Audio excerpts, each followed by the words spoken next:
Bom, meus amigos, nesse vídeo eu quero falar sobre a necessidade de se ter a investidura. Nós falamos no primeiro sobre o batismo pelos mortos. E agora vamos discorrer sobre a necessidade da investidura. Desde quando os santos em Ohio estavam se preparando para construir o templo de Kirtland, o Senhor havia prometido que em sua casa o Senhor iria, abre aspas, investir os que escolhi com o poder do alto, fecha aspas. Podemos ler isso em Doutrina e Convênio, na seção 95, versículo 8. Quando o templo terminou de ser construído e foi dedicado, no início de 1836, houve uma grande manifestação espiritual concedida aos santos. O Salvador apareceu e aceitou o templo. Olha que bonito, o templo de Nauvoo foi aceito pelo Salvador. Os antigos profetas Elias o profeta e também Moisés apareceram a José Smith e Oliver Cowdery e restauraram o quê? As chaves do sacerdócio para a coligação de Israel e o início da realização de outras ordenanças sagradas. Podemos ler isso na seção 110 de Doutrina e Convênios. Os templos que foram planejados para serem construídos em Missouri nunca chegaram a ser construídos, nunca. Porque as perseguições forçaram os fiéis a fugir do estado. Depois que Nauvoo estava estabelecida como novo local de reunião, o Senhor revelou que um templo era necessário, porque não havia um lugar sobre a terra onde Ele, o Senhor, pudesse aparecer e restaurar, abre aspas, a plenitude do sacerdócio, entre aspas. Podemos ler isso em Doutrina e Convênio, na seção 124 e 28. Os santos também foram instruídos a realizar suas abluções e unções, bem como os batismos pelos mortos, num lugar sagrado, sendo por isso ordenados a construir o templo de Nauvoo. Por isso construiu o templo de Nauvoo. A revelação prossegue, declarando, abre aspas, que seja esta casa, que revelação bonita, que seja esta casa construída em meu nome, nome de Jesus Cristo, para que nela eu possa revelar a meu povo as minhas ordenanças, pois a minha igreja me digno revelar coisas que têm sido conservadas ocultas desde antes da fundação do mundo, coisas que dizem respeito à dispensação da plenitude dos tempos. Vê a seção 124 dos versículos 40 e 41. À medida que o trabalho de construção progredia, construção do templo de Nauvoo, José Smith procurou e recebeu novas instruções do Senhor a respeito da sagrada, porque é muito sagrado, a investidura.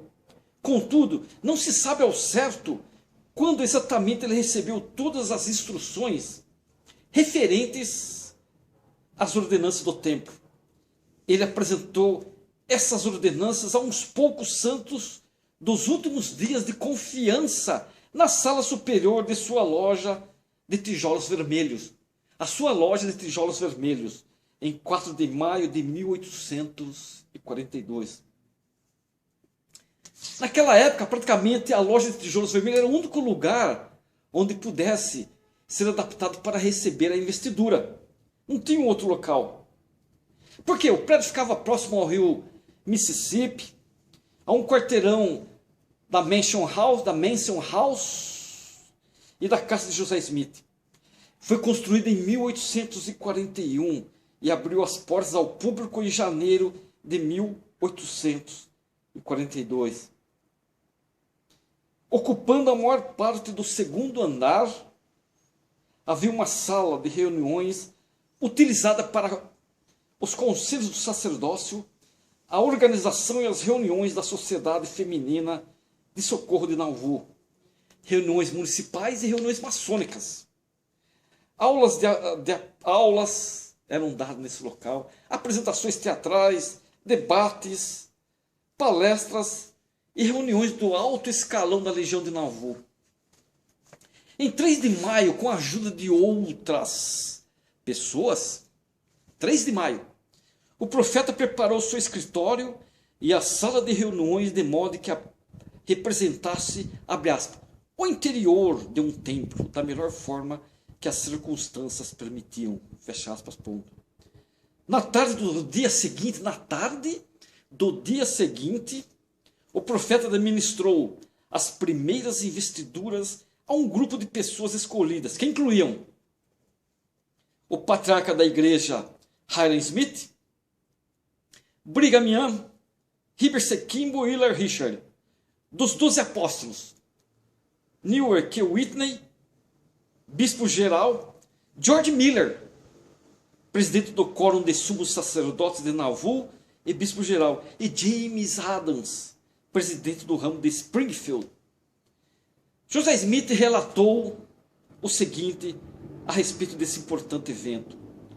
Abre aspas, passei o dia no andar superior da loja, a minha loja de tijolos vermelhos, aquela lojinha de tijolos vermelhos, instruindo-os nos princípios e na ordem do sacerdócio, realizando abluções, unções, investiduras e transmitindo as chaves pertencentes ao sacerdócio aarônico e assim por diante, até a mais alta ordem do sacerdócio de Melquisedeque, estabelecendo a ordem pertencente ao ancião de dias, que era Adão, e todos os planos e princípios pelos quais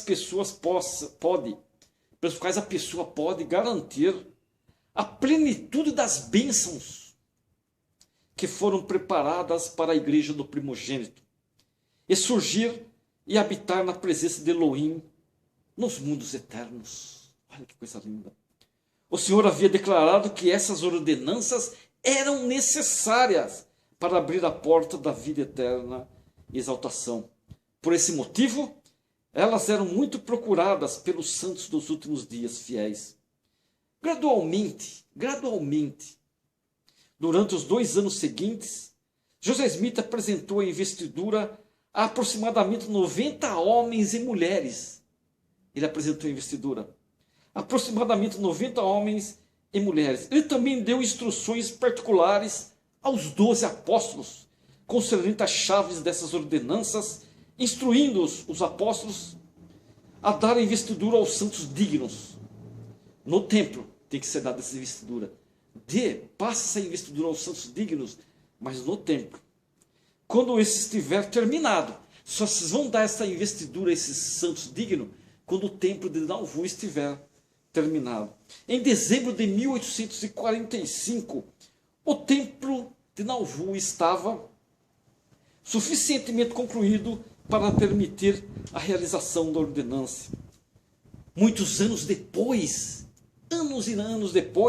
em Salt Lake City, o presidente Brigham Young instruiu os santos a respeito do significado da investidura nos últimos dias. Ele lembrou-os de que os primeiros elders haviam recebido apenas uma parte da investidura no tempo de Kirtan, a que chamou de, abre aspas, ordenanças introdutórias ou preparatórias em preparação para a investidura, fecha aspas, pum. Ele então definiu o significado da investidura, 2 pontos. Sua investidura é receber todas as ordenanças da casa do Senhor que lhe serão necessárias após sua morte, a fim de permitir que volte à presença do Pai, passando pelos anjos que estão de sentinela, podendo dar-lhes as senhas e sinais pertencentes ao santo sacerdócio e alcançar sua exaltação eterna, apesar da terra e do inferno.